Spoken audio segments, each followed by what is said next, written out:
ठीक है, तो हम बात कर रहे थे सॉफ्टवेयर्स के ऊपर। सॉफ्टवेयर क्या होते हैं, तो हार्डवेयर और सॉफ्टवेयर के ऊपर मैंने पहला डिफरेंस बताया था आपको। हार्डवेयर जिन्हें कि हम छू सकते हैं, जो कि फिजिकल कंपोनेंट है किसी कंप्यूटर के। अब इसको अगर आप अपने फोन के साथ रिलेट करते हुए चलो तो आपको और इजीली समझ में आ जाएगा। आपके फोन का जो ढांचा आपके पास है, उसमें जो स्क्रीन लगी हुई है, जो आपके फोन का पूरा कैबिनेट है, बैटरी है, ये सारा का सारा आपके फोन का फिजिकल पार्ट हो गया जिसे आप छू सकते हो। तो वो हार्डवेयर हो गया। और आपके फोन में जो सॉफ्टवेयर डला हुआ है वो आपके फोन का सॉफ्टवेयर पार्ट हो गया। तो सबसे पहले हम बात कर रहे थे सिस्टम सॉफ्टवेयर के ऊपर। तो सिस्टम सॉफ्टवेयर में मैंने आपको बताया था, ये मेन सॉफ्टवेयर होते हैं जिसके ऊपर जो हमारा कंप्यूटर हार्डवेयर है वो परफॉर्म करता है, यानी कि इसके बिना जो हमारा कंप्यूटर है वो काम नहीं कर सकता है। तो अपने फोन के एग्जांपल से आप लोग बताइए, आपके फोन में कौन सा सिस्टम सॉफ्टवेयर डला हुआ है?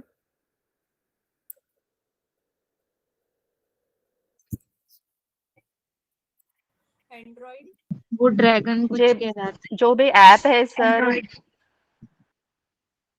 हाँ जी, एंड्रॉइड ऐप्स हो जिन्होंने सकते हैं क्या? नहीं, एंड्रॉइड जिन्होंने बोला, एंड्रॉइड राइट आंसर है। एंड्रॉइड आपके फोन का सिस्टम सॉफ्टवेयर है। जो आपका फोन है वो वर्क करता है एंड्रॉइड के ऊपर। तो एंड्रॉइड सिस्टम सॉफ्टवेयर हो गया जो कि आपके फोन को एलिजिबल कर रहा है, आपका जो फोन का हार्डवेयर था उसको इनेबल कर रहा है कि हम उस हार्डवेयर पे कुछ काम कर सकें। और जो आप ऐप वगैरह की बात कर रहे हो, ऐप वगैरह आप अलग से अपने फोन में डालते हो कुछ स्पेशलाइज्ड फंक्शन के लिए। तो यही डिफरेंस है आपका सिस्टम सॉफ्टवेयर और एप्लीकेशन सॉफ्टवेयर के ऊपर।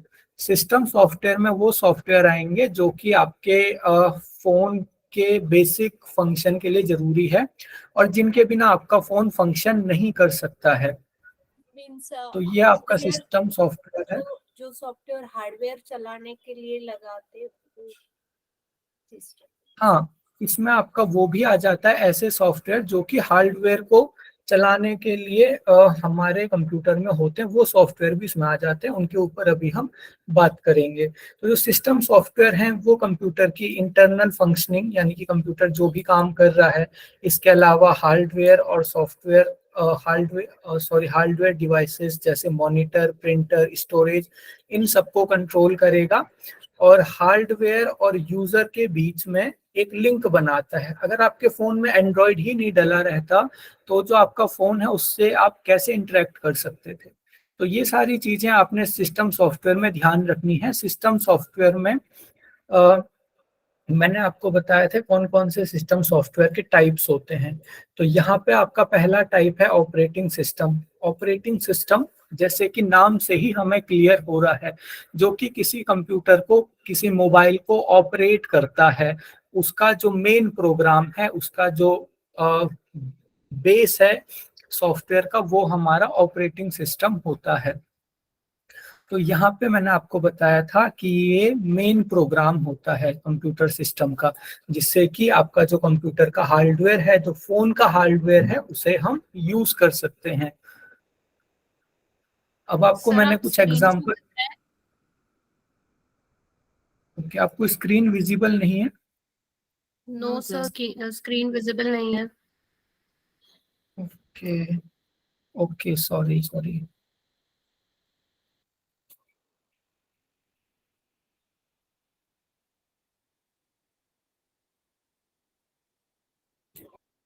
अब visible है?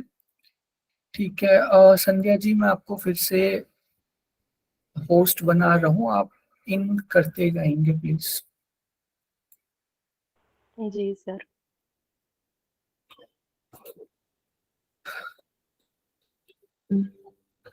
ठीक है, तो सर, जो हमारे फोन में आजकल जो एंड्रॉइड सॉफ्टवेयर हो रहा है, उसके पहले जब नहीं था तो कौन सा सॉफ्टवेयर होता होगा? तो सारे अलग अलग ऑपरेटिंग सिस्टम थे। जैसे कि आपका जो नोकिया के पुराने फोन आते थे उनमें सीमोस करके ऑपरेटिंग सिस्टम आता था।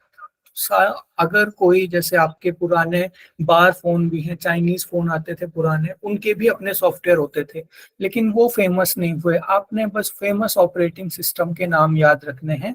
ये मैंने आपको बताया था, Linux, Apple Mac OS, Microsoft Windows, इसके अलावा मैंने एक और नाम बताया था आपको, यहाँ पे याद है किसी को? उबंटू कर हाँ जी, उबंटू उबंटू। बताया है। और आप प्रीवियस ईयर के क्वेश्चन चेक करोगे तो ये लाइनक्स, एप्पल, माइक्रोसॉफ्ट विंडोज और उबंटू, इनको छोड़ के आपका ऑपरेटिंग सिस्टम से बाहर क्वेश्चन नहीं जाता है। एक और चीज आपने यहाँ पे ऐड कर लेनी है, वो है एंड्रॉइड, क्योंकि अभी फोन में आपका एंड्रॉइड ही चल रहा है। फिर ये कुछ एक टर्म्स मैंने आपको एक्सप्लेन की थी। फिर लैंग्वेज प्रोसेसर मैंने क्लियर किया था आप लोगों को। तीसरा तरीके का आपका सिस्टम सॉफ्टवेयर है जिसे हम कहते हैं डिवाइस ड्राइवर।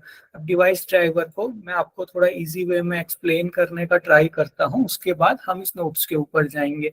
देखिए, आपके कंप्यूटर से कोई भी चीज कनेक्ट होती है।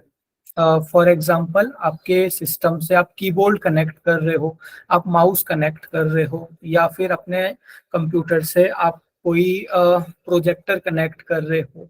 तो कोई भी चीज जस्ट ऐसे ही कनेक्ट नहीं होगी, उस चीज को चलाने के सॉफ्टवेयर भी आपके कंप्यूटर में होने चाहिए।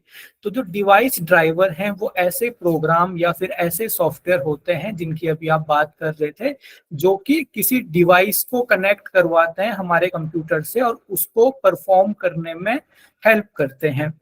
जैसे कि जो माउस का ड्राइवर होगा, तो वो एक ऐसा सॉफ्टवेयर होगा जो कि हमारे कंप्यूटर को माउस से जोड़ता है।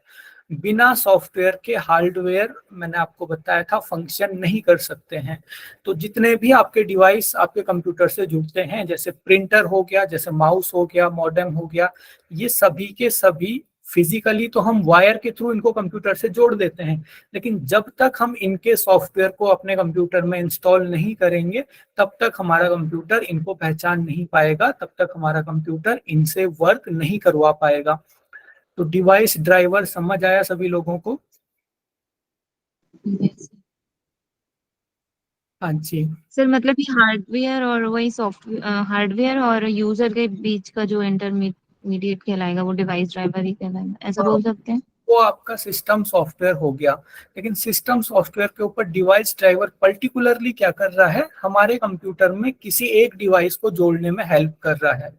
तो इससे पर्टिकुलर क्वेश्चन आएगा आपका, इसका जो पर्टिकुलर फंक्शन है। बाकी जैसा आपने कहा वो तो प्रॉपर्टी है ही सारे के सारे सिस्टम सॉफ्टवेयर्स की। ठीक है, ओके। सर हाँ इंटरनेट जी। का भी सॉफ्टवेयर डाला हुआ रहता है, फिर उसमें वाईफाई या इंटरनेट अटैच करना है वो भी डाला हाँ, हुआ रहता है उसका। जो आप वाईफाई का डोंगल कनेक्ट करते हो ना, उसका भी ड्राइवर पहले इंस्टॉल होता है। तो कुछ भी अगर आप बाहर से कनेक्ट कर रहे हो, अब आप ऐसे समझ सकते हो कि हमारा कंप्यूटर कैसे पहचानेगा उनको, तो वो ड्राइवर सॉफ्टवेयर की हेल्प से ही पहचान। तो 3 क्लियर हो गए आपको। सबसे पहले था ऑपरेटिंग सिस्टम, जो कि मेन प्रोग्राम था आपके कंप्यूटर का। आपके कंप्यूटर में जितनी भी चीजें चल रही हैं, वो हमारा ऑपरेटिंग सिस्टम उसको कंट्रोल करता था और हमारे हार्डवेयर को इस लायक बनाता था कि उसके ऊपर काम कर सके। दूसरा था लैंग्वेज प्रोसेसर। 3 टाइप के लैंग्वेज प्रोसेसर हमने पढ़े। तीसरा है डिवाइस ड्राइवर, जो कि किसी एक्सटर्नल डिवाइस को हमारे कंप्यूटर से कनेक्ट होने में हेल्प कर रहा है। तो ये तो थे आपके सिस्टम सॉफ्टवेयर। तो सिस्टम सॉफ्टवेयर में आपने क्या ध्यान रखना है, ये जो सिस्टम सॉफ्टवेयर है ये हमारे कंप्यूटर को चलने के लिए जरूरी है। जैसे हमने प्राइमरी मेमोरी में देखा था ना कि प्राइमरी मेमोरी कंप्यूटर को वर्क करने के लिए जरूरी है। सिमिलरली जो आपके सिस्टम सॉफ्टवेयर हैं, जब तक आपके कंप्यूटर में सिस्टम सॉफ्टवेयर नहीं होगा, तब तक वो जस्ट एक मेटल का पीस है। जैसे फोन में अगर एंड्रॉइड आप हटा दो तो फोन में कुछ खुलेगा ही नहीं, फोन में आप कुछ कर ही नहीं सकते हो। तो जनरल फंक्शन के लिए यूज होते हैं सिस्टम सॉफ्टवेयर। अब आते हैं हमारे application software. Excuse me sir, जो सिंपल फोन थे पहले वाले, उसमें क्या था फिर एंड्रॉइड की जगह? उसमें एंड्रॉइड की जगह आपको मैंने अभी बताया ना, जैसे नोकिया के फोनों में सीमॉस करके ऑपरेटिंग सिस्टम आता था। सबके अपने अलग अलग ऑपरेटिंग सिस्टम थे, लेकिन हमें उनके नाम इसलिए पता नहीं है क्योंकि वो फेमस नहीं हुए। वो सारी कंपनीज अपना अलग अलग ऑपरेटिंग सिस्टम बनाते थे, लेकिन जब से ये कॉमन ऑपरेटिंग सिस्टम आया है एंड्रॉइड, तब से इसकी पॉपुलैरिटी की वजह से इसका नाम हमें पता चला, लेकिन होते सभी में थे।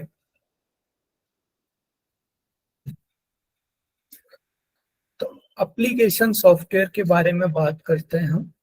एप्लीकेशन सॉफ्टवेयर जैसे सिस्टम सॉफ्टवेयर आपके कंप्यूटर को चलने लायक बना रहे हैं, लेकिन कंप्यूटर जस्ट आपका, आप सोचो आपका फोन में एंड्रॉइड डला हुआ है लेकिन उसमें कोई भी ऐप नहीं है, तो क्या उसमें आप कर सकते हो? तो जो एप्लीकेशन सॉफ्टवेयर है वो हमें कुछ टास्क करने में हेल्प करते हैं। जैसे फॉर एग्जांपल आपके फोन में कोई एप्लीकेशन है MS वर्ड, उसमें आप कोई फाइल बना सकते हो। आपके फ़ोन में कोई एप्लीकेशन है म्यूज़िक प्लेयर, उसमें आप म्यूज़िक सुन सकते हो। कोई फ़ोन में सॉफ्टवेयर है जैसे MX प्लेयर है, उसमें हम वीडियोस देख सकते हैं। तो एप्लीकेशन सॉफ्टवेयर सारे के सारे ऐसे सॉफ्टवेयर होते हैं, जैसे कि इनके नेम से ही हमें क्लियर हो रहा है, जो कि स्पेशल फंक्शन या फिर ऐसे फंक्शंस हमें कुछ ऐसे फंक्शंस हम इनके थ्रू कर सकते हैं जो कि बेसिक ऑपरेशन से ज़्यादा होते हैं। जैसे बेसिक ऑपरेशन हो गया कि कंप्यूटर का चलना, लेकिन जस्ट अगर हमारा कंप्यूटर में ऑपरेटिंग सिस्टम पड़ा हुआ है तो हम उसमें कुछ एक्स्ट्रा नहीं कर सकते हैं। तो कुछ एक्स्ट्रा करने के लिए हमें उसमें सॉफ्टवेयर डलाने पड़ते हैं। उन सॉफ्टवेयर्स को हम कहते हैं एप्लीकेशन सॉफ्टवेयर। तो एप्लीकेशन सॉफ्टवेयर जहां आपके सिस्टम सॉफ्टवेयर आपके कंप्यूटर को जस्ट चलाने के लिए बनाए गए थे, तो एप्लीकेशन सॉफ्टवेयर यूजर को कुछ स्पेसिफिक टास्क यूजर कर सके इसीलिए बनाए गए हैं। अब आप लोग एग्जांपल दे सकते हो एप्लीकेशन सॉफ्टवेयर का? यस सर, जैसे प्लेस ये ट्रांसलेटर हो गया, या और भी कैलकुलेटर भी हो गया। हाँ जी बिल्कुल, ये जितने ऐप हैं आपके पास, इवन आप जो भी गेम्स वगैरह खेलते हो वो सारे के सारे आपके एप्लीकेशन सॉफ्टवेयर आ गए, क्योंकि कुछ अलग टास्क कर रहे हैं ना हम, आप अपने फोन में अपने कंप्यूटर में भले ही गेम खेल रहे हैं। अच्छा, एक और यहाँ पे क्वेश्चन अराइज होता है, जो आपके फोन में कैमरा ऐप है वो कौन सा सॉफ्टवेयर है? एप्लीकेशन। नहीं सर वो सिस्टम सॉफ्टवेयर सर वो में नहीं है। इंक्लूड ही पहले से ही इंक्लूड होगा क्योंकि वो डिवाइस ना उसमें। ऑब्जर्वर ड्राइव रहेगा ना, तो वो क्योंकि सर उसमें ऑलरेडी लेंस वगैरह लगा के रखते हैं, तो मे बी शायद सिस्टम सॉफ्टवेयर में आना चाहिए। सिस्टम सॉफ्टवेयर में कौन सा वाला सॉफ्टवेयर? ऑपरेटिंग नहीं, डिवाइस कौन सा है? ड्राइवर। ड्राइवर है ना? हाँ ओके। जी। तो अगर इतना समझ के तो फिर इसमें कंफ्यूज नहीं होंगे आप लोग। जो आपके फोन में कैमरा ऐप है या फिर स्पीकर वगैरह के लिए अगर कोई ऐप है, तो वो ड्राइवर्स हैं जो कि कैमरा जो है उसको एक्सेस करने के लिए वो सॉफ्टवेयर आपके फोन में है। बाकी इनके अलावा जो भी एक्स्ट्रा सॉफ्टवेयर हैं, भले ही वो पहले से ही डले हुए हैं आपके फोन में, लेकिन कुछ अलग हम उस पर कर सकते हैं, वो सारे के सारे एप्लीकेशन सॉफ्टवेयर हैं। अब एप्लीकेशन सॉफ्टवेयर के एग्जांपल हो गए वर्ड प्रोसेसर। वर्ड प्रोसेसर का एग्जांपल दे सकते हो आप लोग? Sir MS Excel. MS Excel. नहीं, MS एक्सेल आपका स्प्रेडशीट में आ जाएगा जी। MS तो वर्ड। MS वर्ड, तो वर्ड क्या? हाँ जी, MS Word. Word MS processor मतलब जिसमें आप ये जो आप फाइल देख रहे हो ना अपनी स्क्रीन पे, इसमें कुछ अक्षर लिखे हुए हैं, कुछ वर्ड्स लिखे हुए हैं। वर्ड प्रोसेसर मतलब जो इन वर्ड्स को प्रोसेस करने का, एडिट करने का सॉफ्टवेयर है। आपका MS वर्ड में हम इसी तरीके की फाइल बनाते हैं, उसे हम वर्ड प्रोसेसर कहते हैं। स्प्रेडशीट अभी आगे पढ़ेंगे हम, क्योंकि ये जो तीन है इन पे बहुत बार क्वेश्चन आए हैं, तो मैंने इंक्लूड करे हैं इसमें। स्प्रेडशीट यानी कि एक ऐसा सॉफ्टवेयर जिसमें हम मैथमेटिकल कैलकुलेशन कर सकते हैं। जो आपके नंबर्स की फॉर्म में अगर कोई डेटा है, कोई टेबल है, तो इसमें उसको स्टोर कर सकते हैं।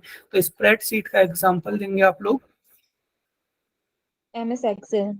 हाँ जी, MS Excel. Database management. Database management का मतलब होता है बहुत बड़े डेटा को मैनेज करना। इसका एक एग्जांपल हो गया SQL। आप लोग लिख सकते हो SQL। ठीक है, तो ये आपके एप्लीकेशन। क्या होता है सर इसका? SQL एक सॉफ्टवेयर है, स्ट्रक्चर्ड क्वेरी लैंग्वेज इसकी फुल फॉर्म है। तो इसमें बहुत बड़े बड़े डेटा को प्रोसेस किया जाता है। जैसे जो हमारे कॉल सेंटर्स वाले हैं उनके पास हजारों लाखों नंबर्स होते हैं, तो इन सारे नंबर्स को एक जगह रखने के लिए ये सॉफ्टवेयर का यूज किया जाता है। एसक्यूएल डेटाबेस मैनेजमेंट सॉफ्टवेयर कहते हैं। सर क्या फुल फॉर्म बताया एसक्यूएल का? Structured query language.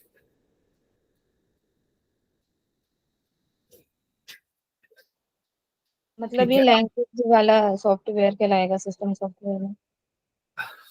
हाँ, ये आपका एप्लीकेशन सॉफ्टवेयर है जो कि किसी डेटा को मैनेज करने का काम करता है। भले इसमें लैंग्वेज लिखा हुआ है लेकिन है ये एप्लीकेशन सॉफ्टवेयर। ठीक है, अब हम कुछ फीचर्स डिस्कस कर लेते हैं एप्लीकेशन सॉफ्टवेयर के, ताकि थोड़ा सा और क्लियर हो जाए ये आपको। तो ये कुछ स्पेशल जो आपके फंक्शंस हैं, कुछ स्पेशल टास्क हैं, उनको करने के लिए हमारे एप्लीकेशन सॉफ्टवेयर यूज होते हैं, जैसे कि हमने डिस्कस किया। इसके अलावा जो एप्लीकेशन सॉफ्टवेयर होंगे उनका जो साइज होता है वो ज्यादातर बड़ा होता है। अब ऐसा जरूरी नहीं है, बहुत सारे एप्लीकेशन सॉफ्टवेयर छोटे भी होते हैं, बहुत सारे बड़े भी होते हैं, लेकिन जितना अच्छा एप्लीकेशन सॉफ्टवेयर होगा, जितने अच्छे से वो किसी काम को कर पा रहा होगा, उसका साइज उतना ही बड़ा होगा। नेक्स्ट है, जो एप्लीकेशन सॉफ्टवेयर हैं वो ज्यादा इंटरैक्टिव होते हैं, क्योंकि यूजर ने सिस्टम सॉफ्टवेयर के ऊपर तो ज्यादा काम करना नहीं है, भले ही विंडो डली हुई है, लेकिन ज्यादा काम तो यूजर एप्लीकेशन सॉफ्टवेयर के ऊपर ही करेगा। तो एप्लीकेशन सॉफ्टवेयर के ऊपर क्योंकि जो हमारा यूजर है, जो इंसान है, वो ज्यादा काम करता है, तो इसीलिए एप्लीकेशन सॉफ्टवेयर को ज्यादा इंटरैक्टिव बनाया जाता है, ताकि जो यूजर है वो उस पर इजीली काम कर सके। और इसीलिए जो हमारा एप्लीकेशन सॉफ्टवेयर है वो इजी भी होता है उसको डिजाइन करना और उसको समझना। नेक्स्ट है, जो आपका एप्लीकेशन सॉफ्टवेयर है वो लिखा जाता है हाई लेवल लैंग्वेज में। तो ये कुछ एक प्रॉपर्टी है एप्लीकेशन सॉफ्टवेयर की जो आपने ध्यान रखनी है। ठीक है, अब आगे थोड़ा सा हम एप्लीकेशन सॉफ्टवेयर के बारे में थोड़ा सा डिटेल में बात करते हैं। तो जो हमारे एप्लीकेशन सॉफ्टवेयर हैं उनको हम पहले दो कैटेगरीज में डिवाइड करते हैं, तीसरी कैटेगरी को हम बाद में देखेंगे। इनिशियली हम दो कैटेगरी में एप्लीकेशन सॉफ्टवेयर को डिवाइड करते हैं। पहला है जनरल पर्पस सॉफ्टवेयर और दूसरा है कस्टमाइज सॉफ्टवेयर। अब एप्लीकेशन सॉफ्टवेयर में मैंने आपको बताया था, ये ऐसे सॉफ्टवेयर होते हैं जिनके थ्रू हम कोई स्पेशल टास्क करते हैं। तो अगर वो स्पेशल टास्क सभी लोगों के द्वारा किया जा रहा है तो वो सॉफ्टवेयर हो गया हमारा जनरल पर्पस सॉफ्टवेयर। और अगर वो स्पेशल टास्क कुछ खास लोगों के द्वारा या फिर किसी खास ऑर्गेनाइजेशन के द्वारा किया जा रहा है तो वो हो गए हमारे कस्टमाइज्ड सॉफ्टवेयर। अब इनके एग्जाम्पल से इनको समझने का ट्राई करते हैं। जैसे फॉर एग्जांपल आपका एमएस वर्ल्ड हो गया। एमएस वर्ल्ड में हम कौन सा स्पेशल टास्क करते हैं, अभी मैंने आपको बताया, कोई भी अगर फाइल है जिसमें कुछ वर्ड्स लिखे हुए हैं उसको एडिट करने का काम हम एमएस वर्ल्ड में करते हैं। अब आप लोग ये बताइए, ये जो स्पेशल आपका टास्क होता है ये सभी लोगों के द्वारा होता है या फिर कुछ एक स्पेशल लोग इसका यूज करते हैं? स्पेशल लोग करते हैं, द्वारा सबके होता है, द्वारा होता है। जिसको जिस जरूरत रहती है वही। हाँ, लेकिन ऑफिस करते सभी लोग है ना, मैं भी कर रहा हूँ, आप लोग भी कर रहे हो। ऐसा नहीं है कि कोई एक स्पेशल ऑर्गेनाइजेशन, स्पेशल कंपनी इसका यूज कर रही होगी, सभी लोग इसका यूज करते हैं।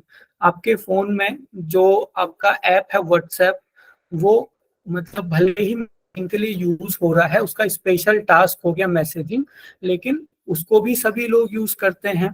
उसमें भी ऐसा नहीं है कि, भले ही यहाँ पे ये बात आ जाती है जिनको करना है वो करेंगे, लेकिन अगर हम देखें तो वो उसकी एक्सेसिबिलिटी तो सभी लोगों के लिए है। सिमिलरली जो आपका एमएस वर्ल्ड है, एमएस एक्सेल है, पावर पॉइंट है, हर स्कूल का बच्चा इन्हें यूज करता है, कंपनीज में भी बहुत सारे लोग इन्हें यूज करते हैं।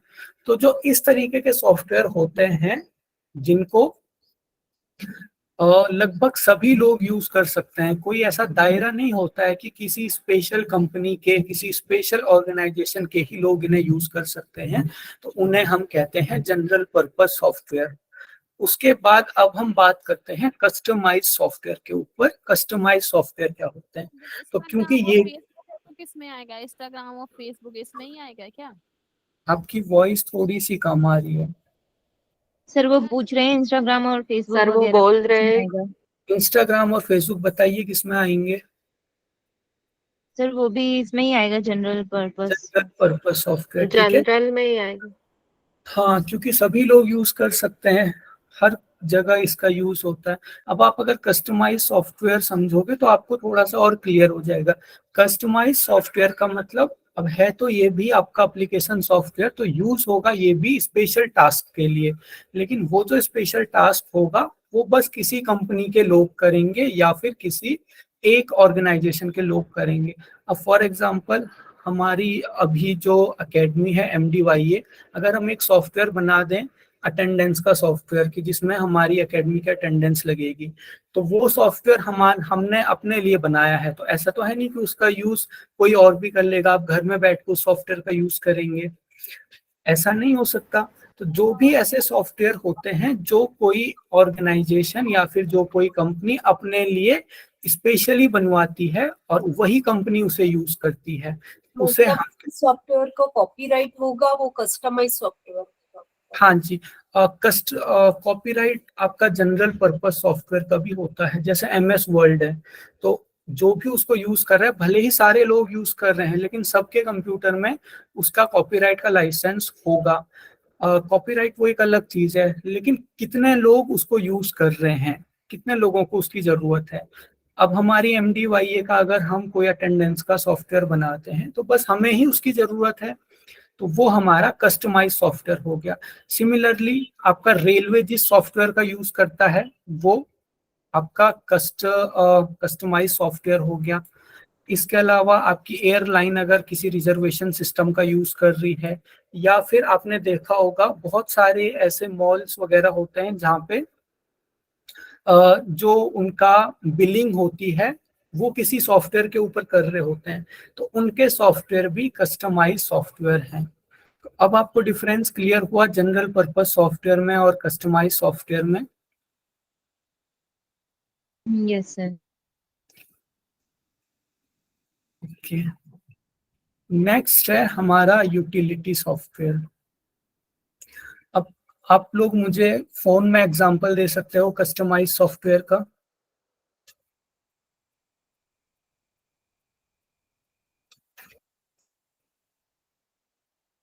फोन में कोई ऐसा एप्लीकेशन जो आपका कस्टमाइज सॉफ्टवेयर हो? सर अगर हम प्ले स्टोर से हमको जो लगता है वो यूज ये करते हैं सर, डाउनलोड करते हैं। मे भी सर शायद आगे वो सर? यूटिलिटी सॉफ्टवेयर में आएगा, मुझे लगता है।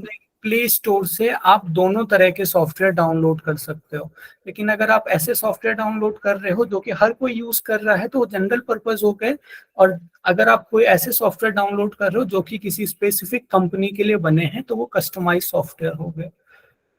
हाँ, जैसे सर अगर म्यूजिक जो कोई है तो उसमें तानपुरा का जो इंस्ट्रूमेंट है वो इंस्ट्रूमेंट हम डाउनलोड कर सकते हैं, तो उसके साथ गाना वगैरह गा सकते हैं। वही एग्जांपल दे रही थी सर। हाँ, वो आपका एक तरह का कस्टमाइज सॉफ्टवेयर है क्योंकि उसे बस म्यूजिक के स्टूडेंट यूज करेंगे। ठीक है, अब आगे जब मैं आपको इन्वायरमेंट पढ़ा रहा था पिछली बार, मैंने आपको करंट अफेयर पढ़ाया था, तो मैंने एक जल दूत ऐप के बारे में बताया था आपको। आप में से किसी को याद है जल दूत ऐप?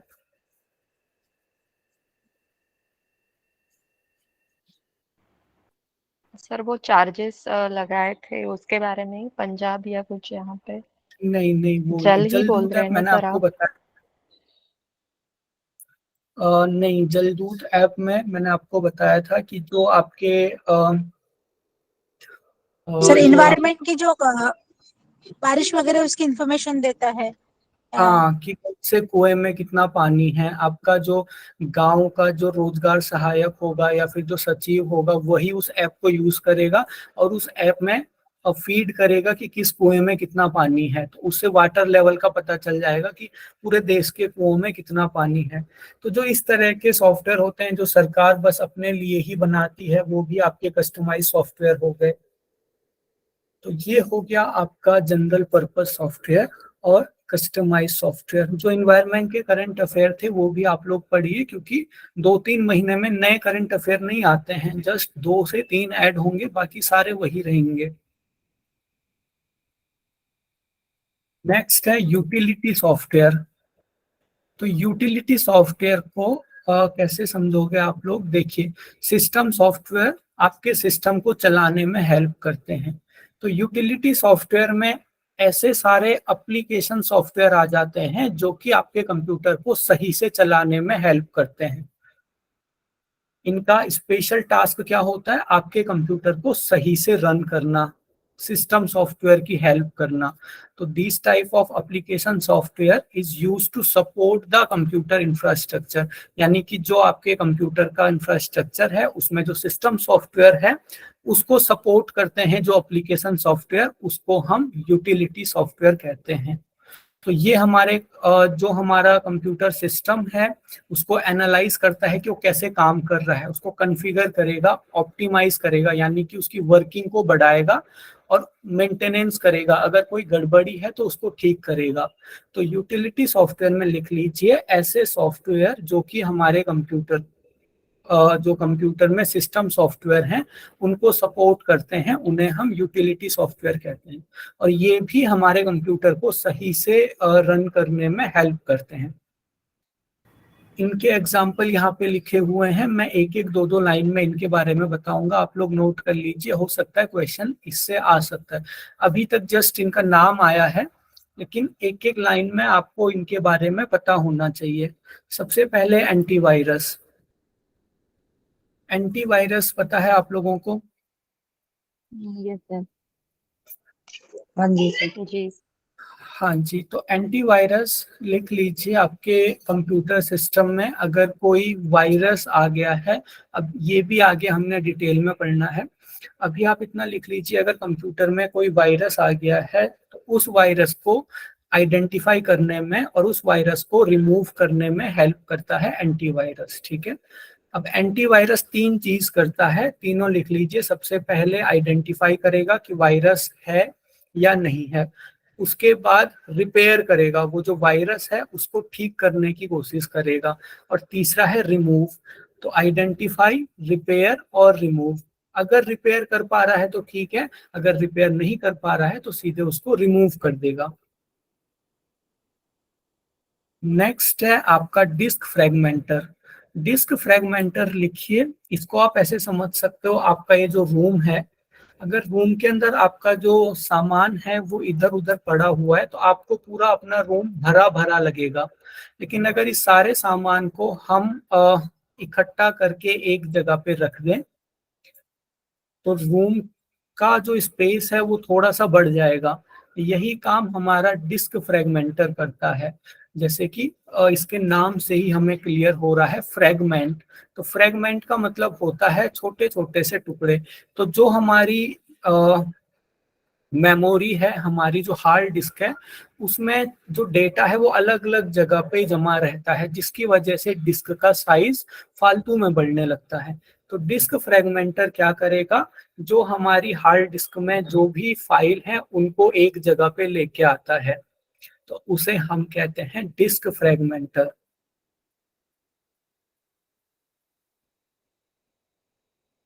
लिख लिया आप लोगों ने? सर एक बार और रिपीट कर दीजिएगा। हाँ जी, हार्ड डिस्क में जो आपकी फाइलें इधर उधर अस्त व्यस्त पड़ी हुई हैं, जिनकी वजह से डिस्क का स्पेस बढ़ा हुआ लगता है, उन सभी फाइलों को एक जगह जमा जमा करके रखता है आपका डिस्क फ्रेगमेंटर। अभी लिख लीजिए आप लोग, क्योंकि ये नोट्स में नहीं मिलेगा।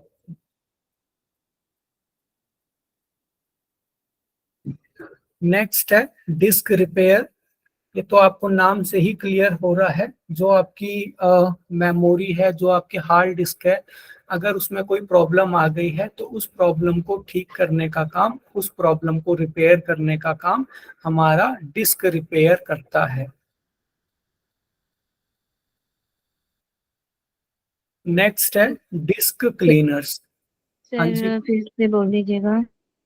डिस्क रिपेयर यानी कि ऐसे यूटिलिटी सॉफ्टवेयर जो हमारी मेमोरी में कोई प्रॉब्लम आने पर उसे रिपेयर करते हैं।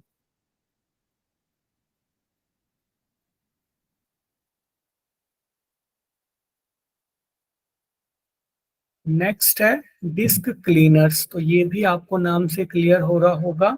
क्या समझ में आता है आपको डिस्क क्लीनर्स से? सर क्लीन कर देता होगा, कोई प्रॉब्लम आती होगी तो। हाँ, आपकी जो डिस्क में अगर कोई अनवांटेड फाइल्स हैं तो उन सबको क्लीन करने का काम आपका डिस्क क्लीनर करता है। नेक्स्ट है डिस्क कंप्रेशन। तो डिस्क सर कंप्रेशन डस्टबिन भी बोल सकते हैं, क्या बोल सकते हैं? डस्टबिन जो रहेगा। हाँ, देखिए जो डिस्क क्लीनर आपका क्लीन करके जहां पे रखेगा उसको हम रिसाइकल बिन कहते हैं।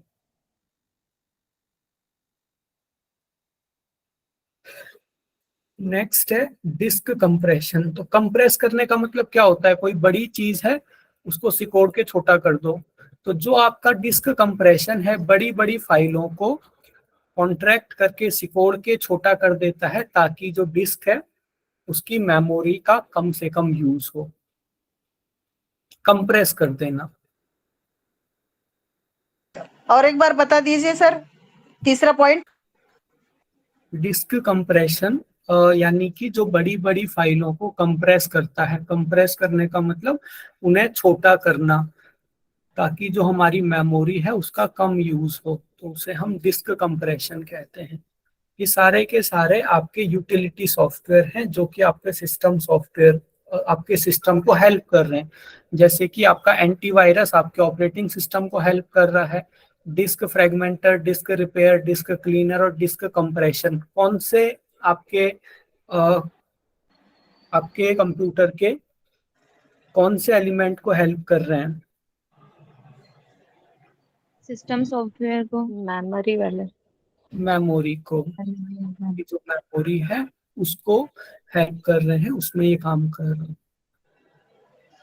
ठीक है, तो अगर ये सर सारी जैसे कि चीजें ये जो एंटीवायरस वगैरह वो हम अलग से लेते हैं सपोज, पर ये जो डिस्क कंप्रेशन है वो सब भी वैसे ही लेना होता है। हाँ, अब देखिए पहले के जो सॉफ्टवेयर, पहले के जो आपके ओएस आते थे उसमें अलग से डलाना पड़ता था, लेकिन अभी के जो ओएस आ रहे हैं उनमें पहले से डला हुआ होता है। और अभी जो विंडोज 10, विंडोज 11। ठीक है, नेक्स्ट है आपका सिस्टम सॉफ्टवेयर और एप्लीकेशन सॉफ्टवेयर में डिफरेंस। तो जो सिस्टम सॉफ्टवेयर है ये कंप्यूटर को यूज कैसे करना है इसके लिए ये बनाया जाता है, कंप्यूटर को यूजेबल बनाने के लिए। कंप्यूटर के जो फिजिकल पार्ट हैं जैसे कि मेमोरी और हमने जो अर्थमेटिकल एंड लॉजिकल यूनिट वगैरह पढ़ी थी, इनपुट आउटपुट डिवाइसेस, उन सबको यूजेबल बनाने के लिए हमारे सिस्टम सॉफ्टवेयर होते हैं। ये अल्टीमेटली हमारे कंप्यूटर को यूज होने लायक बनाते हैं।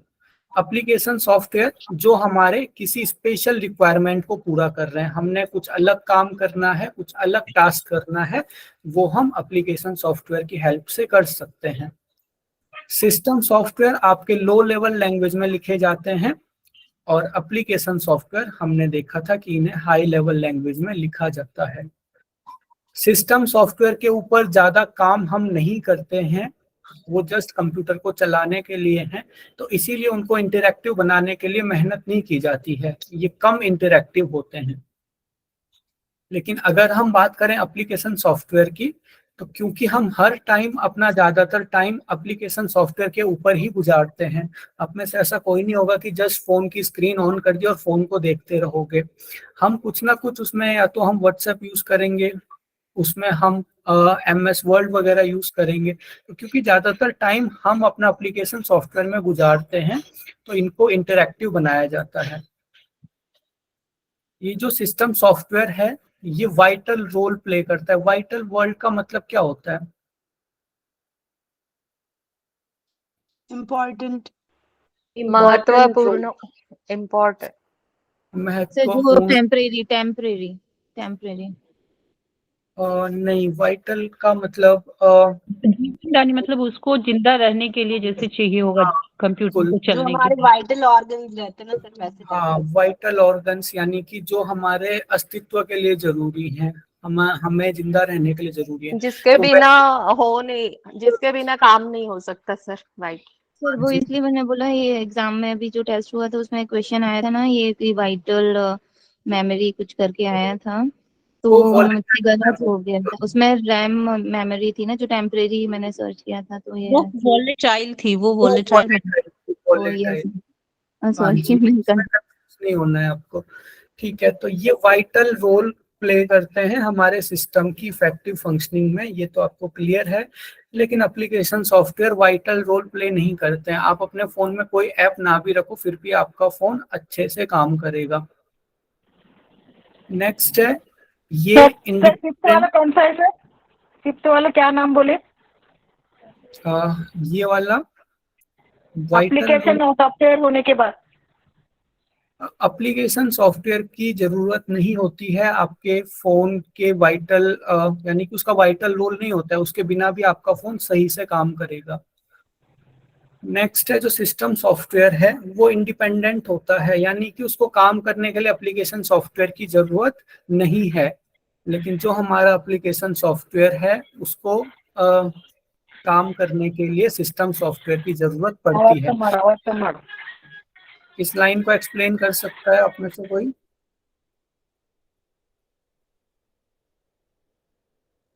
क्योंकि कोई भी एप्लीकेशन सॉफ्टवेयर चलाने के लिए सिस्टम तो लगेगा ही, जो हम पहले आपने बताया कि कंप्यूटर और इस में जो हाँ, जैसे एग्जांपल के कोई बेसिक फंक्शन के साथ ही हम फिर स्पेशल एप्लीकेशन यूज करते हैं ना। जैसे आप व्हाट्सएप तभी चलाओगे जब एंड्रॉइड होगा आपके फोन में, है ना? तो इस तरीके से आप समझ सकते हो कि सिस्टम सॉफ्टवेयर जरूरी होते हैं। अब कुछ एक इम्पोर्टेंट सॉफ्टवेयर हम ले लेते हैं जिनसे बार बार क्वेश्चन रिपीट हो जाता है। 3 है यहाँ पे। सबसे पहला है आपका MS वर्ड, जिसे हम माइक्रोसॉफ्ट वर्ड भी कहते हैं। तो जो आपका माइक्रोसॉफ्ट वर्ड है, ये शब्द आपको ध्यान रखना है, word processor software. Word processor यानी कि जो शब्दों को प्रोसेस करने का, शब्दों को एडिट करने में हमारी हेल्प करता है। तो जो MS वर्ड है वो वर्ड प्रोसेसर सॉफ्टवेयर है, जिसकी सहायता से हम शब्दों को एडिट कर सकते हैं, उनको छोटा बड़ा कर सकते हैं, शब्दों को लिख सकते हैं। तो इसीलिए इसकी हेल्प से हम लेटर्स, रिपोर्ट, अपना रिज्यूमे वगैरह बनाते हैं। नेक्स्ट है आपका MS एक्सेल। MS एक्सेल में आपने ये वर्ड याद रखना है, स्प्रेडशीट प्रोग्राम। तो ये आपका स्प्रेडशीट प्रोग्राम है। स्प्रेडशीट का मतलब एक शीट होगी जो पूरी आपकी फैली हुई रहती है, जिसमें हम न्यूमेरिकल यानी कि संख्यात्मक डेटा को एडिट कर सकते हैं, उसके ऊपर काम कर सकते हैं। तो जो हमारा MS एक्सेल है वो न्यूमेरिकल डेटा यानी कि आपके जो नंबर्स हैं उनको उनका रिकॉर्ड रखने के और उनका विश्लेषण करने के, विश्लेषण यानी कि उनको जोड़ना, घटाना, इनके लिए हमारा MS एक्सेल काम में आता है। नेक्स्ट है आपका MS पावर पॉइंट। ये जो आपका MS पावर पॉइंट है, यहाँ पे आपको ध्यान रखना है ग्राफिक प्रेजेंटेशन प्रोग्राम।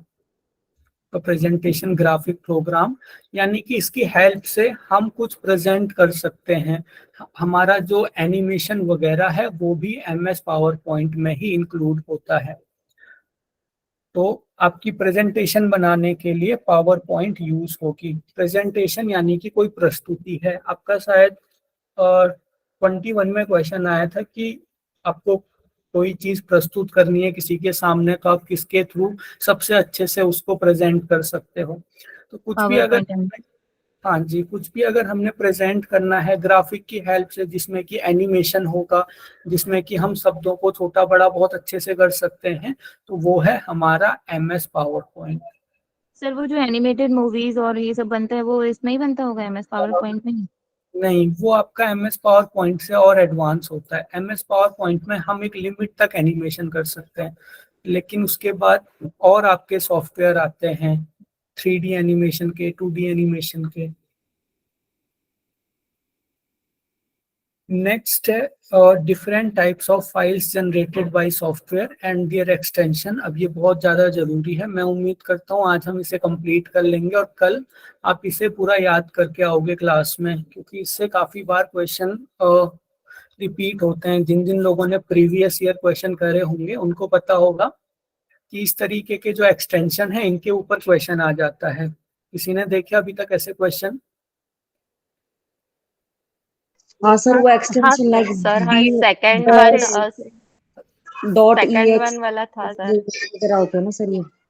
हाँ, एक्सटेंशन के ऊपर क्वेश्चन आएगा। तो ठीक है, हम अगर कोई भी सॉफ्टवेयर यूज कर रहे हैं, ठीक है, तो कोई भी सॉफ्टवेयर हम यूज कर रहे हैं, उसके थ्रू अगर हम कोई फाइल बनाते हैं तो वो जो फाइल है वो स्पेशल टाइप की बनती है। जैसे अगर हम MS वर्ड से कोई फाइल बना रहे होंगे तो वो स्पेशल टाइप की बनती है। अगर हम MS पावर पॉइंट से कोई फाइल बनाएंगे तो वो अलग टाइप की बनेगी। MS एक्सेल से बनाएंगे तो वो अलग टाइप की बनाएंगे वो फाइल। तो जो अलग अलग टाइप की फाइलें होती हैं, उन फाइलों को पहचानने के लिए उनके पीछे एक्सटेंशन जुड़ा हुआ होता है। जैसे कि आपकी जो फाइल है इसका नाम है IT03, लेकिन इसके पीछे एक्सटेंशन जुड़ा हुआ है .pdf। दूसरी फाइल आप देख रहे हो एग्जाम, उसके पीछे एक्सटेंशन जुड़ा हुआ है .pdf। तो ये जो डॉट करके पीछे जुड़ा हुआ रहता है, जिनके सहारे हम पहचान सकते हैं कि ये कौन सी फाइल है, उसे हम कहते हैं एक्सटेंशन। तो एक्सटेंशन के ऊपर काफी क्वेश्चन आ जाते हैं आपके, इनको आपने सीधे याद करना है और कल क्लास में मैं आपसे पूछूंगा इनके बारे में। तो सबसे पहला आपका ऑडियो फाइल फॉर्मेट, मतलब जो आपकी ऑडियो फाइल है जिसमें कि आपके कोई गाने वगैरह आ गए, ये सारी की सारी जो आपकी फाइलें हैं उनके पीछे कैसा एक्सटेंशन होगा। तो उसके पीछे या तो .mp3 हो सकता है, MP3 का फुल फॉर्म याद रखेंगे MPEG3। .mpa हो सकता है, MPA की फुल फॉर्म होती है MPEG2।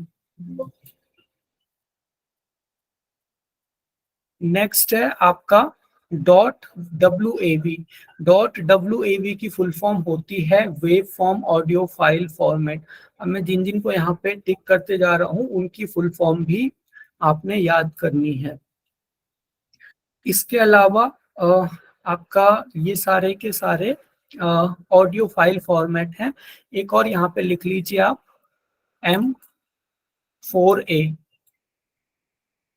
ये M4A भी एक आपका ऑडियो फाइल फॉर्मेट है, यानी कि ऑडियो फाइल के पीछे ये डॉट करके ये तीन चीजें आपको लगी हुई दिख सकती हैं।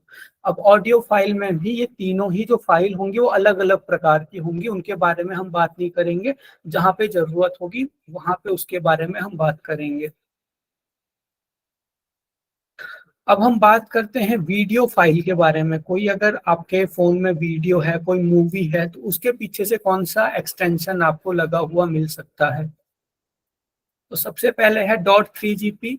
ये पहले यूज होता था जब आपके नोकिया के छोटे फोन चलते थे, उनमें जो वीडियो चलती थी ज्यादातर इसी फॉर्मेट में चलती थी 3GP में। 3GP की फुल फॉर्म होती है 3GPP मल्टीमीडिया फाइल। उसके बाद है .AVI, .FLV। FLV की फुल फॉर्म होती है एडोब फ्लैश फाइल। ये जो हमारी FLV फाइल है ये एडोबे नामक जो आपका सॉफ्टवेयर है उसमें चलती है। नेक्स्ट है M4V।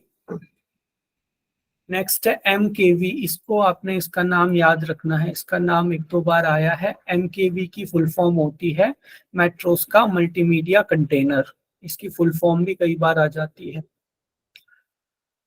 नेक्स्ट है .MP4। इसकी फुल फॉर्म होती है MPEG4। अब एक चीज का ध्यान रखना, MPEG2 और MPEG3 दोनों ही ऑडियो फाइल फॉर्मेट थे, लेकिन MPEG4 कैसा फाइल फॉर्मेट हो गया, वीडियो फाइल। Video file. छोटी छोटी चीजें आप लोग याद रखोगे। नेक्स्ट है MPG या फिर MPEG। ये MPEG वीडियो फाइल ही आपकी सीधे सीधे होती है। नेक्स्ट है .WEBM। इसका मतलब होता है वेब वीडियो फाइल। तो ये आपके सारे के सारे वीडियो फाइल के एक्सटेंशन हो गए। नेक्स्ट है आपके, अगर आपके फोन में कोई पिक्चर है तो वो उसके पीछे कौन कौन सा एक्सटेंशन आपको लगा हुआ मिल सकता है। अभी तक ज्यादातर जो फुल फॉर्म रिपीट हुई है आपकी इमेज फाइल से ही फुल फॉर्म रिपीट हुई है।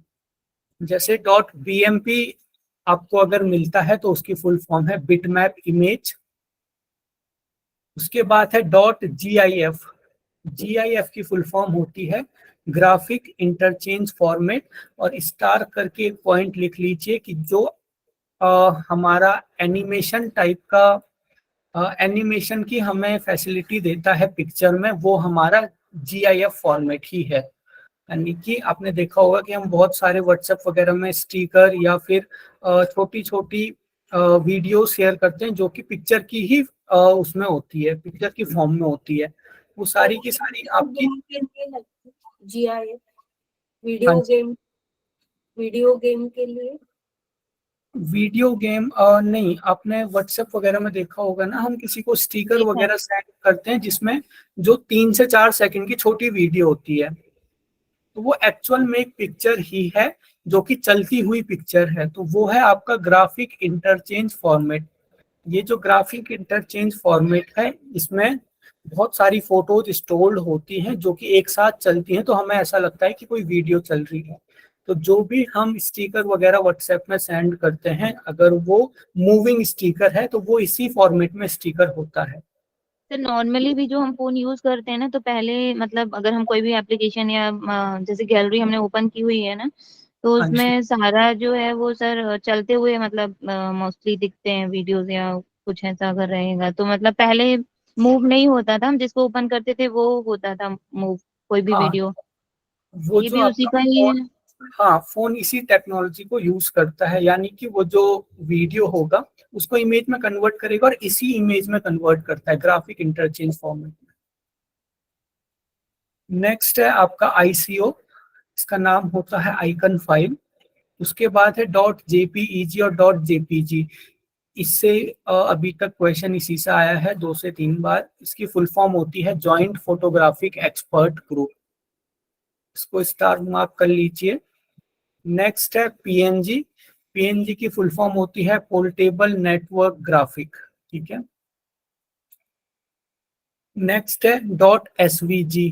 SVG की फुल फॉर्म होती है स्केलेबल वेक्टर ग्राफिक फाइल। तो ये आपके सारे के सारे इमेज फाइल फॉर्मेट हो गया। सर उसके वो बाद JPG और हाँ हाँ और JPG सेम ही है, एक ही है ना सेम, दोनों। हाँ जी दोनों सेम है। इनका दोनों का फुल फॉर्म है joint photographic expert group. Next है प्रेजेंटेशन फाइल फॉर्मेट, मतलब कि अभी हमने जो माइक्रोसॉफ्ट प्रेजेंटेशन पढ़ा था जिसमें कि हम किसी चीज को प्रेजेंट कर सकते थे, तो वहां पे जो आप फाइल बनाओगे वो जो फाइल है वो किस किस फॉर्म में सेव हो सकती है। तो सबसे पहला है .pps। इसके आगे लिख लीजिए, ये जो .pps की फाइलें हैं उन्हें हम बस देख सकते हैं, उन्हें हम एडिट नहीं कर सकते हैं। इन्हें जस्ट प्रेजेंट किया जा सकता है, इन्हें एडिट नहीं किया जा सकता।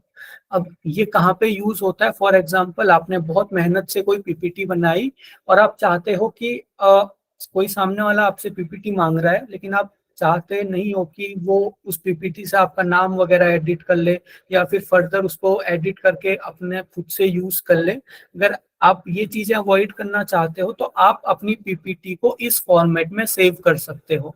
जो भी PPT इस फॉर्मेट में सेव होती हैं उनको फिर एडिट नहीं किया जा सकता है, उनको बस प्रेजेंट किया जा सकता है। तो इसकी फुल फॉर्म ही है पावर पॉइंट स्लाइड शो, यानी कि हम बस स्लाइड शो कर सकते हैं। सर मतलब जब ये सेव कर रहे होंगे हम फाइल बनाने के बाद, तभी ये ऑप्शन आता होगा, तब हमें ये लिखना होगा। हाँ तभी ये आपका जब आप फाइल सेव करोगे ना तब ये सारे के सारे ऑप्शन आएंगे किसमें सेव करना चाहते हो आप।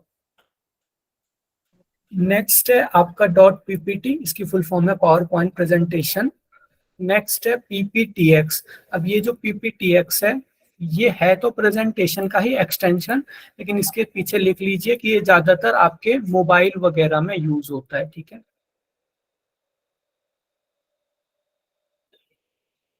बिल्कुल ये PPT की तरह ही एक्सटेंशन है, लेकिन ये ज्यादातर फोन वगैरह में यूज होता है।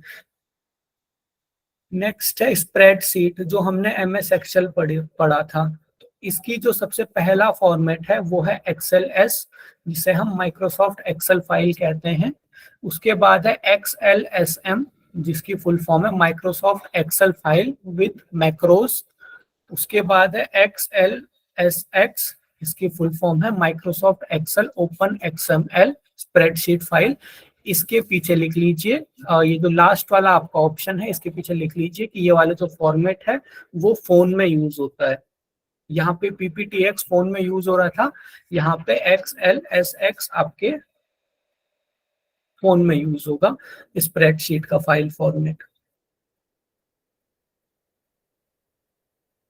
वर्ड प्रोसेसर और टेक्स्ट फाइल फॉर्मेट, यानी कि जो शब्दों को हम एडिट कर रहे थे, ऐसे सॉफ्टवेयर से अगर हम फाइल बनाएंगे तो वो किस किस फॉर्मेट में सेव हो सकती है। सबसे पहला है आपका .doc या फिर .docx। तो ये दोनों ही माइक्रोसॉफ्ट वर्ड फाइल हैं, .doc और .docx।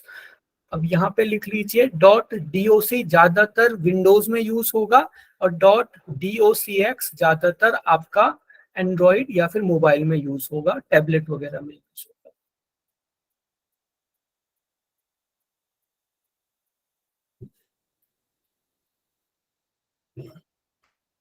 नेक्स्ट है, ये PDF के बारे में अभी बात करेंगे हम। नेक्स्ट है .txt। अब ये txt क्या यूज होता है, ये भी जस्ट एक टेक्स्ट फाइल होती है, यानी कि ऐसी फाइल जिसमें कुछ शब्द लिखे हुए हैं। अब यहाँ पे ये हमारा है बीच में .pdf, ये थोड़ा सा इंपॉर्टेंट है, पहले इसकी फुल फॉर्म देख लीजिए। इसकी फुल फॉर्म होती है पोर्टेबल डॉक्यूमेंट फॉर्मेट।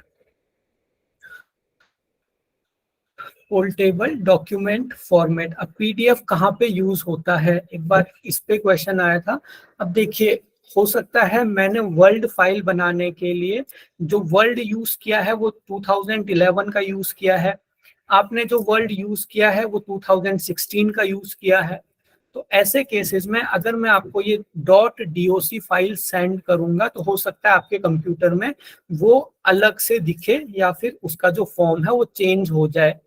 तो ऐसी सारी चीजों से बचने के लिए PDF फॉर्मेट बनाया गया। PDF फॉर्मेट यानी कि जो पोर्टेबल फॉर्मेट है, अगर हम इसको शेयर कर रहे हैं एक कंप्यूटर से दूसरे कंप्यूटर में तो इसका जो फॉर्म है वो चेंज नहीं होगा। जैसे कि आप ऊपर देख रहे हो ये PDF फॉर्मेट है, तो मैं आपको इसे ग्रुप में शेयर करूंगा, आप इसे किसी भी कंप्यूटर में खोलोगे, किसी भी फोन में खोलोगे, ये बिल्कुल ऐसा ही खुलेगा जैसे ये मेरे कंप्यूटर में खुल रहा है। लेकिन अगर इसकी जगह मैं आपसे .doc या .docx वाली फाइल शेयर करता तो सबके उसमें वो अलग अलग तरीके से खुलती। हो सकता है हेडिंग छोटी बड़ी हो जाती, हो सकता है स्पेसिंग वगैरह चेंज हो जाती है। तो इन सारी चीजों से बचने के लिए PDF फॉर्मेट हमारा यूज होता है। PDF फॉर्मेट फाइल्स ओपन ही नहीं होते, उसका क्या रीजन रहता है सर? किसका रीजन पूछ रहे हो आप? कभी कभी कुछ फाइल्स अपने इसमें ओपन नहीं होते या हाँ, कुछ वीडियो एप्लीकेशन नहीं होता होगा। हाँ, उसके पीछे का रीजन ये है कि आपके फोन में उस फाइल को ओपन करने के लिए वो एप्लीकेशन सॉफ्टवेयर नहीं है। जैसे मोस्टली जो फाइल आती है वो PDF में आती है और PDF रीडर नॉर्मली सभी फोन में होता है। लेकिन अगर कोई फाइल .ppt में आ गई यानी प्रेजेंटेशन में आ गई तो उसके लिए आपके जो फोन है उसमें प्रेजेंटेशन रीडर होना चाहिए। आप कोई भी प्ले स्टोर से प्रेजेंटेशन रीडर डाउनलोड कर सकते हो। तो नहीं खुल रही है यानी कि उसको खोलने के लिए एप्लीकेशन सॉफ्टवेयर वो ऐप आपके फोन में नहीं है। ठीक है, नेक्स्ट है executable file extension. Executable file extension मतलब ऐसी फाइल जिन्हें हम एग्जीक्यूट कर सकते हैं। जैसे आपका जो ऐप हो गया, तो जो आपका ऐप है ना ही वो वर्ड फाइल है ना ही वो ऑडियो फाइल है, लेकिन वो जो ऐप है उसे हम एग्जीक्यूट कर सकते हैं, उसे हम चला सकते हैं। तो जो आपके फोन के ऐप वगैरह होते हैं, फोन की जो एप्लीकेशन वगैरह होती हैं, उनके पीछे एक्सटेंशन लगा होता है .apk। इसकी फुल फॉर्म होती है एंड्रॉइड पैकेज फाइल। ठीक है, नेक्स्ट है जो आपकी विंडोज है। सर इसका एक बार फिर से बता दीजिए, executable file extension. Executable file extension, executable file को पहले समझना होगा आपको। ऐसी फाइल जिन्हें हम एग्जीक्यूट कर सकते हैं, जिन्हें हम चला सकते हैं। जैसे कि आपके फोन के एप्लीकेशन हो गए, तो जो आपके फोन के एप्लीकेशन होंगे, फेसबुक, आपका व्हाट्सएप वगैरह, जो भी एप्लीकेशन आपके फोन में है तो वो एक तरह की फाइल ही, लेकिन ना ही वो वर्ड फाइल है ना ही वो स्प्रेडशीट फाइल है। तो वो सभी की सभी आपकी आती हैं एग्जीक्यूटेबल फाइल में। तो फोन में उसके पीछे लगा होता है .apk यानी कि एंड्रॉइड पैकेज फाइल, और विंडोज में उसके पीछे लगा होता है .exe यानी कि एग्जीक्यूटेबल फाइल। तो जो आपके फोन की एप्लीकेशन होंगी उसके पीछे लगा होगा .apk। जो भी आपके फोन के सॉफ्टवेयर हैं सबके पीछे .apk लगा होगा। जो विंडोज के सॉफ्टवेयर हैं उनके पीछे लगा होगा .exe। तो ये आपके फाइल एक्सटेंशन हो गए, इनको आप याद कर लेंगे। जस्ट याद करने से ही अगर एक क्वेश्चन आ गया तो इतने से ही आप एक क्वेश्चन बना सकते हो। सर वो अभी एप्पल फोन में डिफरेंस क्या रहता है, उसमें एंड्रॉइड नहीं रहता ना, उसमें कौन सी सिस्टम रहती है? जो आपका एप्पल फोन है उसका ओएस चेंज हो जाता है, वो एंड्रॉइड यूज नहीं करते हैं,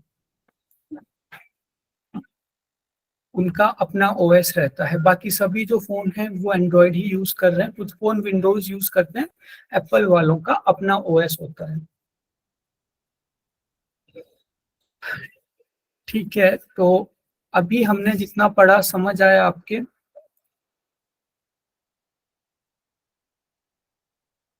यस सर। हाँ जी, कोई आपका इसके बाद कोई क्लास है 7 बजे से? 8 बजे से है सर। 8 बजे से, नहीं ठीक है। है 8 बजे, 10 तारीख तक नहीं है सर, शायद 8 to 9। ठीक है, फिर अभी हम ये जो हमारा क्वेश्चन था उसको एक बार हम देख लेते हैं। तो सबसे पहला जो क्वेश्चन था इसमें आपको बताना था कि कितने स्टेटमेंट इसमें से सही हैं। तो इसका आंसर क्या होगा?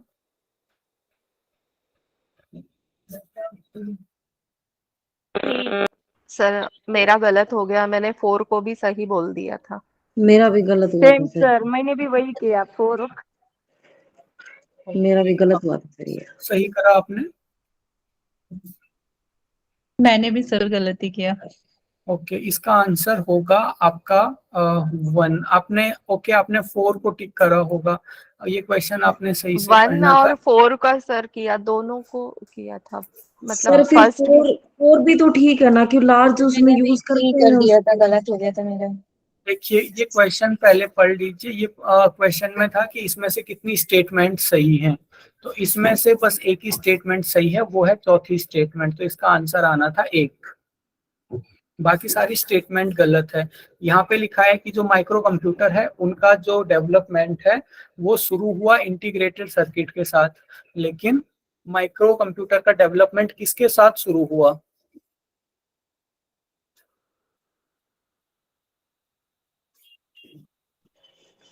जो माइक्रो कंप्यूटर थे वो, हाँ जी, प्रोसेसर, हाँ माइक्रो। प्रोसेसर। दूसरा है laptops and PCs are example of mini computer. तो ये जो आपके लैपटॉप और पीसी है, मैंने बताया था मिनी कंप्यूटर के एग्जांपल नहीं है, माइक्रो नहीं है। कंप्यूटर में आता है। तीसरा है ट्रांजिस्टर फास्ट होते हैं लेकिन ज्यादा ऊर्जा का इस्तेमाल करते थे। ये भी मैंने आपको बताया था कि ट्रांजिस्टर फास्ट तो होते थे लेकिन कम ऊर्जा का इस्तेमाल करते थे। और चौथा सर ही स्टेट, बीच वाले 2 तो पता थे सर, लेकिन फर्स्ट में ही गड़बड़ कर दिया। हाँ फर्स्ट वाला ये भी आपको ध्यान रखना है। माइक्रो कंप्यूटर और माइक्रो प्रोसेसर, माइक्रो वर्ड आ रहा है। तो इसका जो राइट आंसर होगा वो होगा 1। ठीक है, सर वो ऊर्जा वाला वो गलत था, मतलब हाँ जो आपका वैक्यूम ट्यूब है उनमें हीट ज्यादा जनरेट होती थी तो वो ज्यादा एनर्जी यूज करते थे। मैंने जैसे जैसे हम अगली पीढ़ी में जाते जाएंगे कंप्यूटर की, एक तो कंप्यूटर ज्यादा तेज होंगे, कंप्यूटर ज्यादा छोटे होंगे और कम एनर्जी को यूज करेंगे। तीनों ही चीजें आपको ध्यान रखनी है। सर तो इसमें वही करके तो मैंने किया था कि मतलब जो वैक्यूम ट्यूब है वो बहुत हीट जनरेट भी करते थे और ज्यादा इलेक्ट्रिसिटी भी लेते थे, तो उसके हिसाब से तो वो सही होना चाहिए था ना ट्रांजिस्टर का। इसमें लिखा है ना ट्रांजिस्टर वैक्यूम ट्यूब के मुकाबले तेज होते थे। तो तेज तो होते थे परंतु वे ज्यादा ऊर्जा का इस्तेमाल करते थे। ये गलत है ना, वो कम ऊर्जा का इस्तेमाल करते थे ट्रांजिस्टर। हाँ ये गलत कर दिया मैंने गलत समझ लिया। नेक्स्ट है आपकी कैश मेमोरी रैम से ज्यादा तेज होती है। ये तो सही स्टेटमेंट है। हाँ ये सही है सर। स्टेटमेंट है वो है रैम मेमोरी कैश की अपेक्षा प्रोसेसर के ज्यादा पास होती है। मैंने आपको ये सही बताया बोला था था। कैश जो है वो सबसे ज्यादा पास होगी आपके प्रोसेसर की। तो स्टेटमेंट 1 तो सही है, लेकिन स्टेटमेंट 2 आपका गलत है, तो इसमें ऑप्शन 3 सही हो जाएगा। ठीक है, ये मेरा सही हो गया था। जी सर, ये मेरा भी सही सही हुआ था। है सर। मेरा हाँ भी जी। सही होगा, सबका ही सही होगा। ये सारे कंसेप्ट मैंने आपको क्लास में बताए थे। ठीक है, नेक्स्ट है कंप्यूटर की मुख्य मेमोरी 960 किलो बाइट्स है। इसमें कितने बिट्स होंगे? ये ठीक है सर, थर्ड इसका ऑप्शन होगा। थर्ड वाला सर इसका, यस थर्ड सर। ऑप्शन होगा। सबसे पहले किलो बाइट्स को बाइट्स में कन्वर्ट करेंगे तो 1024 से 1024 मल्टीप्लाई करेंगे, फिर उसको बिट में कन्वर्ट करेंगे तो 8 से 9 से, मल्टीप्लाई करेंगे। हाँ। ठीक है, नेक्स्ट है जो जतिन का लैपटॉप, 1 मिनट जस्ट।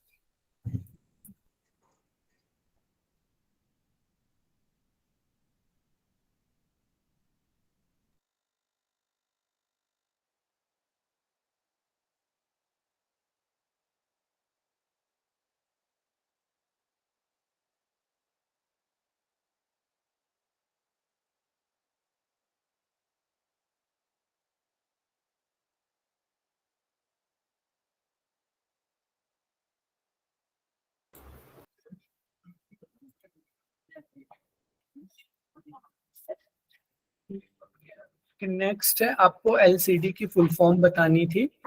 सर एक बार ये था लिक्विड क्रिस्टल डिस्प्ले। 4 नंबर। हाँ जी, सर एक बार कैश मेमोरी और रिपीट कर दीजिए। कौन सी मेमोरी? Cache memory.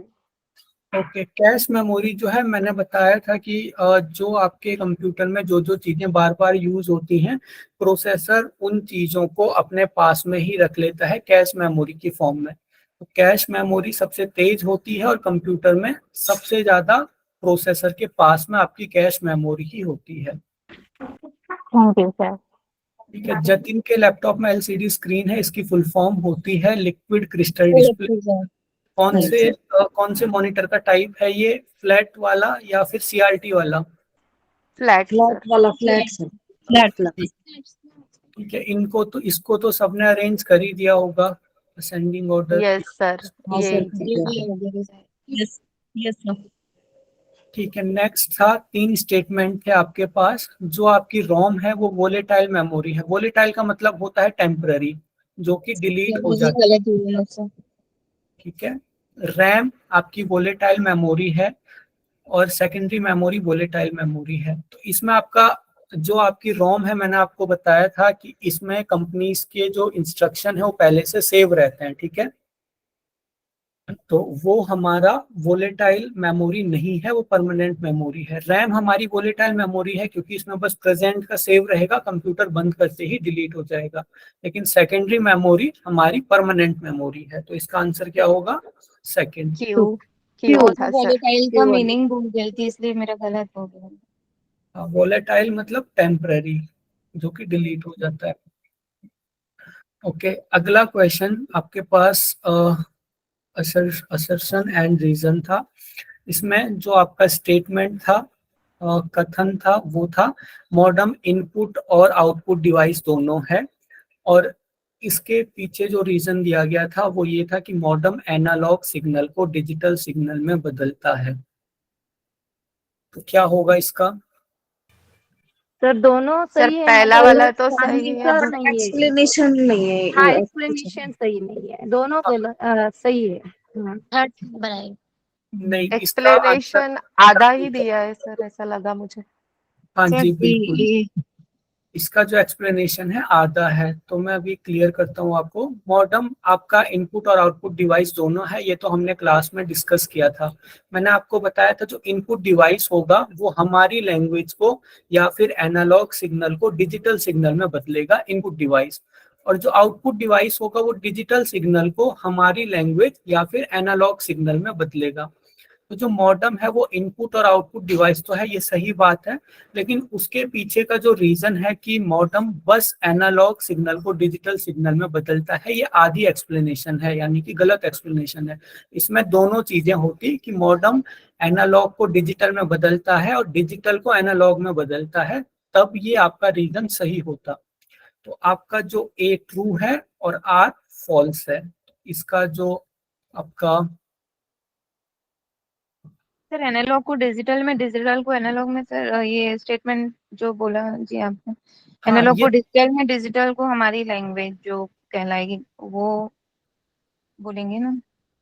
हाँ हमारी लैंग्वेज में, हमारी लैंग्वेज और लगभग एनालॉग सिग्नल लगभग आप सेम ही मान सकते हो। वैसे अलग अलग होती हैं, लेकिन इनपुट आउटपुट डिवाइस के केस में आप दोनों को एक ही जगह पे रख सकते हो। अब देखिए इसका आंसर क्या करा था आप लोगों ने? सर मैंने डी किया था। सर मैंने भी दोनों को ठीक किया था। इसका आंसर दोनों सही किया था सर। ये लगा कि ये तो सही है ना कि मॉडेम एनालॉग को डिजिटल में करता है, बेशक हाफ हाँ आंसर, बट लाइन तो सही है, स्टेटमेंट तो सही है, गलत दोनों नहीं है। सही है आपकी लाइनें। ये जो दोनों लाइनें हैं बिल्कुल सही है, लेकिन सही एक्सप्लेनेशन नहीं है। तो इसका होगा both A and R are true but R is not the correct explanation of A, क्योंकि है तो ये सही लाइन, भले ही इसको पूरी तरह से एक्सप्लेन नहीं कर रही है, लेकिन है तो सही लाइन, है ना। तो इसका सर। जो आंसर होगा वो होगा डी। सर मतलब अगर ये आगे थोड़ा सा और ऐड कर देते हाँ तो फिर ये तो सही सही हो एक्सप्लेनेशन हो जाती। ओके, लास्ट क्वेश्चन था हमारा। ये जो है आपकी बाइनरी फॉर्म में है। 4 और ऑप्शन सर, 4th। 1100। हाँ। हाँ ये जो फोर्थ है ये 20 इसकी वैल्यू है। हम्म। 20 ही आपका इवन नंबर है, जितने लोगों ने किया होगा वेरी गुड। अगर आपने ये वाला क्वेश्चन कर दिया, फिर ये बाइनरी और डेसिमल वाले कोई भी क्वेश्चन में मिस्टेक नहीं करोगे आप, क्योंकि इसमें थोड़ा ज्यादा कैलकुलेशन थी। सबको सर निकाल मैं के वैसे देखा ही सर, नहीं, फिर उसमें सबको डायरेक्टली निकाल जैसे के ऑड देखा, फिर इवन में पॉइंट आया निकालते हैं लास्ट तो इसको में। यूनिट को ध्यान में रखते हुए मैंने वैसा किया था सर। तो वो उसके हिसाब से करना गलत होगा क्या?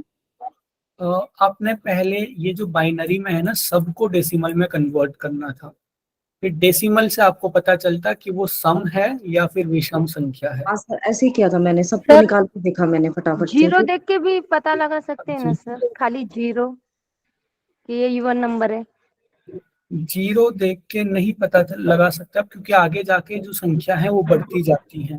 ओके। आप हाँ सर कोशिश निकाल के देखा था, पहले निकाल मैंने के ये देखा था किया वो था, बाइनरी जीरो में की कन्वर्ट हो। कैलकुलेशन को छोड़ दिया मैंने, जीरो की कैलकुलेशन को छोड़ दिया, लिख दिया, पर पता है जीरो हो जाएगा वो, फटाफट कर दिया, फिर ऐसे किया था। हाँ हाँ, आप या फिर लास्ट वाला जो नंबर है वो भी कंसीडर कर सकते थे। एक थोड़ा सा शॉर्टकट मेथड भी है इसको करने का, जो कल की क्लास में इसको डिस्कस करेंगे हम, ठीक है। सर मैंने दूसरे मेथड से ही किया था, जो वो 2 4 इस तरह से डबल डबल डबल के नंबर्स आते हैं, इस तरह से ही मैंने कैलकुलेट किया था, तो वो जल्दी हो जाता। पावर 01। हाँ जी, तो आपको करना तो डेसिमल में ही कन्वर्ट करके है, लेकिन एक थोड़ा सा शॉर्ट तरीके से हम कर सकते हैं, जो कल की क्लास में स्टार्टिंग में डिस्कस करेंगे। तो ठीक है, लगभग आपका एग्जाम सही हुआ। अब इस वीक में हम आईसीटी कंप्लीट कर देंगे। अगली जो हमारी क्लासेस रहेंगी वो नेटवर्किंग के ऊपर रहेंगी। ईमेल वगैरह जो भी क्वेश्चन आपके आते हैं वो हम अगली क्लासेस में डिस्कस करेंगे। तो आज आप लीव कर सकते हो। Thank you. Thank you very much sir, आप बहुत अच्छे से एक्सप्लेन करते हैं, सारी चीजें थैंक यू क्लियर सर। हो। बिल्कुल।